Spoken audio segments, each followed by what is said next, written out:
Everyone, আমি দেবযানী। আমার চ্যানেলে তোমাদের স্বাগত। আজকে আমি নিয়ে চলে এসেছি অষ্টম শ্রেণী 111 পাতা 3 দাগের অঙ্ক। তা চলো শেখা যাক।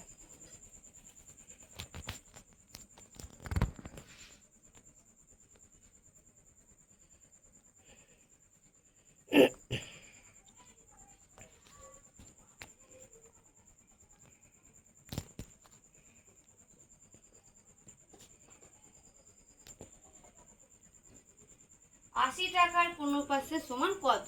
তাহলে আমরা সবাই জানি যে শতকরা মানে 100, শতকরা পার্সেন্টেজ একই কথা। তাহলে 100 টাকার মধ্যে 15 টাকা, তাহলে এখানটা কি হবে?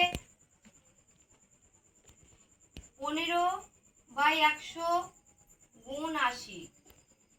কাটাকাটি করব, শূন্যে শূন্যে কাটলাম, 5 দিয়ে কাটি, 5 3 15, 5 দিয়ে 5 2 10, 2 দিয়ে কাটি, 2 4 18। 3 আর 4 কত হবে?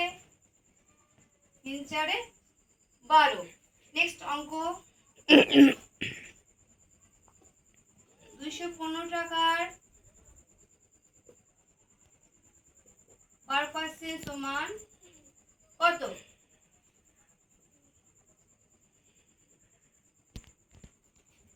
এখানেও তেমনি 12/100 গুণ 215। 12/100 মানে 100 টাকার মধ্যে 12 টাকা, তাহলে কি হবে? 12/100 গুণ 215। কাটাকাটি করব, কাটাকাটি সহজ নিয়ম দেখো, শেষে 5 আর 0 আছে, তা সবসময় খেয়াল করবে 5 দিয়ে যাবে।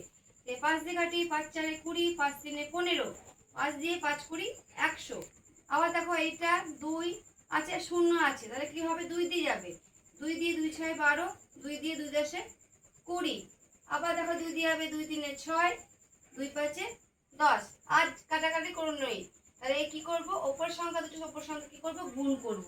তাহলে উপরের সংখ্যা কত আছে? 43 গুণ 3, আর নিচে কত আছে? 5। তাহলে কত হবে? 3 3 9, 3 4 12/5। উপরে যেহেতু বড় আছে সেহেতু কি করব? ভাগ করতে হবে।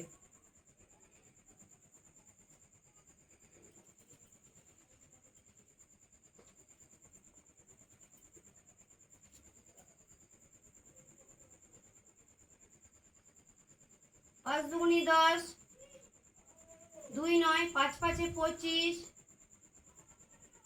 4 বা দশমিক কি পাবো? 0, 5 8 40 হবে। তাহলে দশমিক পরে কি হয়ে যায়? টাকা পরে 0, কারণ 0 কেন দিলাম? দশমিক পরে দুটো সংখ্যা পয়সা, তাই জন্য 25 টাকা 80 পয়সা।